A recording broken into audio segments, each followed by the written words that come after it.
थीएंग गलत तर्ज जिंदगी, अनहेल्थी लाइफस्टाइल। अगर हम मुतवाजिन गजा ना खाएं, वक्त पर न सोएं, जिस्मानी सरगर्मी ना करें या बहुत देर तक बैठे रहें तो हमारे जिस्म का निज़ाम कमज़ोर होने लगता है। इससे खलिए, सेल्स वक्त से पहले ख़राब होने लगते हैं और बढ़ापे की अलामात जल्द ज़ाहिर हो जाती हैं। 2. जहनी दबाव, स्ट्रेस। जहनी दबाव से जिस्म में कोर्टिसोल नामी हार्मोन ज़्यादा बनता है जो खलियों को नुकसान पहुंचाता है। मुस्तकिल दबाव बालों के सफ़ेद होने, झरियां पड़ने और क़ुव्वत मुदाफ़ात के कमज़ोर होने का सबब बन सकता है। 3. माहौलियाती असरात, इन्वायरमेंटल फैक्टर्स। धूप में ज़्यादा रहना, आलूदगी में सांस लेना या तंबाकू नोशी जैसी आदतें जिस्म पर मनफी असर डालती हैं। खास तौर पर यूवी शुआएं जल्द की तह को नुकसान पहुंचाती हैं, जिससे जल्द ढीली और झरियों वाली हो जाती है।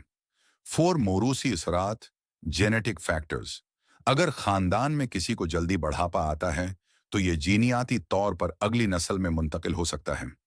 ऐसे अफराद का जिस्म वक्त से पहले कमजोर पड़ने लगता है, चाहे वो सेहत है मंद तर्ज जिंदगी ही क्यों ना अपनाएं।